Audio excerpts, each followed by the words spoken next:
పెట్టుకున్నాయన్ని గదిలో పెట్టి, కట్టుకున్నాయన్ని గది బయట పెట్టి, ఆ కాపురం చేసే ఇల్లాలను చూసి ఏమి నేర్చుకున్నారు అని అంటారా?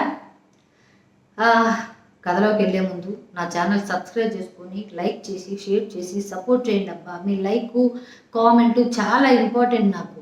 అర్థమైందా?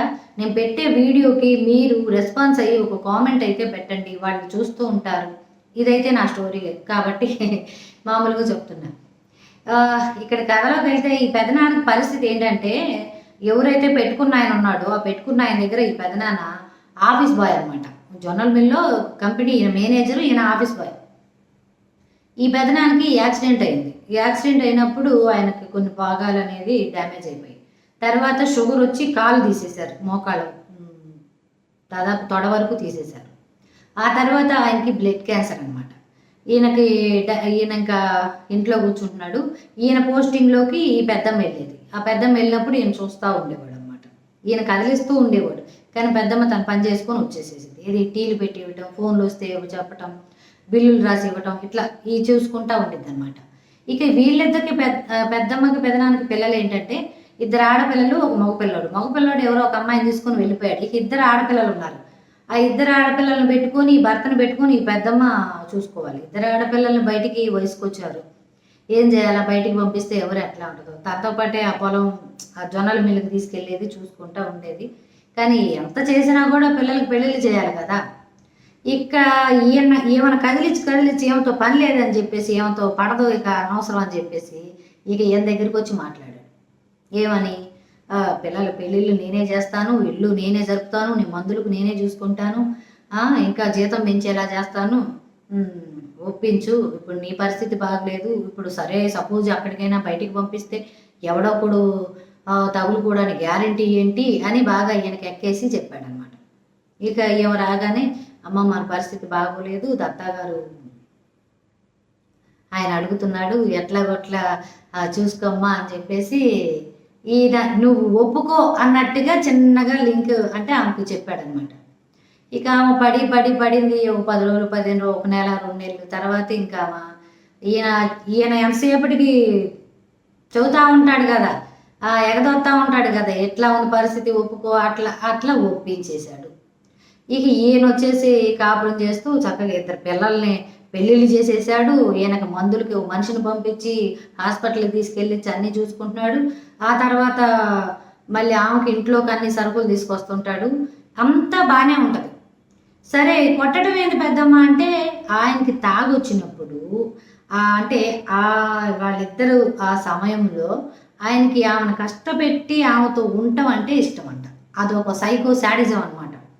ఆయన తాగున్నప్పుడేనమ్మ అట్లా నన్ను బాధ పెడతాడు. తాగి తర్వాత మళ్ళీ వచ్చి నన్ను బాగా చూసుకుంటాడు. ఆ తాగున్నప్పుడు ఆ ఇద్దరు ఉండేటప్పుడు మాత్రమే ఆయనకి అట్లా ఆలోచన ఉంటుంది. తర్వాత మిగతా సమయం మొత్తం నేను కాదు కూడదు అని వేరే చోటకి వెళ్తే వాడు ఎలాంటోడు, వాడు ఇప్పుడు పిల్లలు పెళ్ళిళ్ళు చేసి నా భర్తను చూసుకుంటాడా? అలా చూసుకోడు కదా. అందువల్ల ఆయన చూపించిన దారే. అందుకే అట్లాగే ఇప్పుడు ఎటు అంతా మంచిగా చూసుకుంటున్నాడు. నా భర్త సన్నిధిలోనే నేను పోవాలి, ఆయనతోనే నా బతుకు. ఆయన కన్నవాళ్ళు లేరు, ఇక నేనే అన్నీ చూసుకోవాలి. కాబట్టి ఇట్లాంటి సమయంలో నేను వదిలిపెట్టి పోలేను, కాబట్టి నేను ఆయన వదిలిపెట్టలేనమ్మా అని చెప్పి మరి ఇట్లా ఈ తీరులో ఎన్నాళ్ళు పడతావంటే, ఇలా పడబట్టే ఇంతకన్నా దారుణంగా మీ పెదనాన్న నన్ను తిట్టి కొట్టి హింసలు పెట్టేవాడమ్మా. అయినా తలంచుకొని నేను బ్రతుకుతూనే ఉన్నాను. ఎందుకు అంటే, ఒక ఆడది ఒకరితోనే అట్లా కడతెరిపోవాలి. కానీ ఇక్కడ పరిస్థితి నాది బాగోలేదు కాబట్టి ఇది కూడా అది ఆయన చెప్పబట్టి, లేకపోతే పిల్లల్ని ఏదో పని చేసుకుంటానని చెప్పేదాన్ని. ఆయన బలవంతం మీదే ఈయన కూడా. నాకు వీళ్ళిద్దరిలో కన్నా నాకు ఆయన అంటేనే ఎక్కువ ఇష్టం అమ్మ. ఆయన బతుకున్న నాళ్ళు ఆయనతో ఉండాలి, ఆయన చచ్చిపోయిన తర్వాత నేను కూడా చచ్చిపోవాలి అని చెప్పేసి ఆ మాటలు. ఎప్పుడైనా అమ్మ, ఇప్పుడు నేను ఈయన కాదని బయటికి వెళ్తాను, నలుగురు 4 రాళ్ళు వేస్తారు కదా అంటే, ఎందుకు బయట ఎవరు మగాళ్ళు కదిలిచ్చినా నువ్వు కదలమాకు, మాట్లాడమాకు అనేదాన్ని.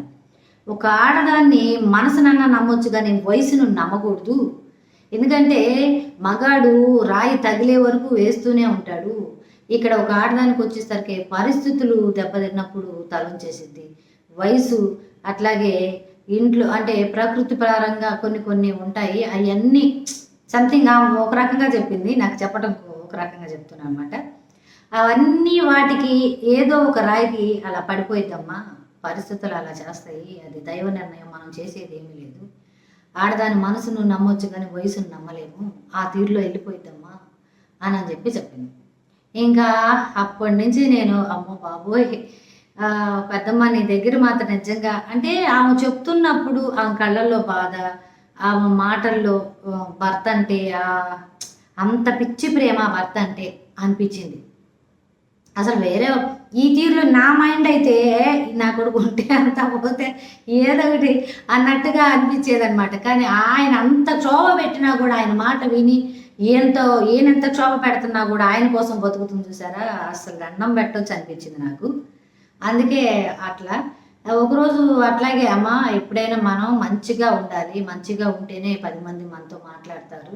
ఇదిగో చూడు, నేను మంచిదాన్నే కదా, కానీ ఇక్కడ ఒక తప్పు చేయబట్టే నాతో చుట్టూ ఎవరు మాట్లాడట్లేదు, అది ఎప్పుడైనా గుర్తుపెట్టుకో. అదే భర్తతో ఉన్నప్పుడు అందరూ మాట్లాడారు, ఇప్పుడు ఆయన ఇంటికి వస్తున్నప్పుడు ఎవరు మాట్లాడట్లేదు అని. ఇంకిద్దరు మాట్లాడుకునేటప్పుడు గబగబా 4 ఆడోళ్ళు 6 మగోళ్ళు వచ్చి పెద్దమ్మని జుట్టు పట్టుకొని లాక్కొచ్చి రోడ్డు మీద ఎట్లా పడితే అట్లా కొట్టేసి చీరంతా చించేసేసారు. నాకు ఇంకా భయం వచ్చేసేసి వెళ్ళి మా అమ్మని పిలుచుకొచ్చి, అమ్మ పెద్దమ్మని కొడుతున్నారు, తొందర రామా అని చెప్పేసి పిలుచుకొచ్చాం. అప్పుడు చాలా ఉంది, చాలు రేపటికి ఫినిషింగ్ చేసేద్దాం. మళ్ళీ రేపు ఉదయం పోస్ట్ చేస్తాను వీడియో, ఓకేనా? చూడండి, అంత మంచి మనిషికి కూడా కష్టం అనేది ఎలా ఎదురైందనేది రేపటి వీడియోలో తెలుసుకుందాం. అంతవరకు good morning, good night, good afternoon, ఎప్పుడు చూస్తున్నారో తెలియదు కదా నాకు, అందుకు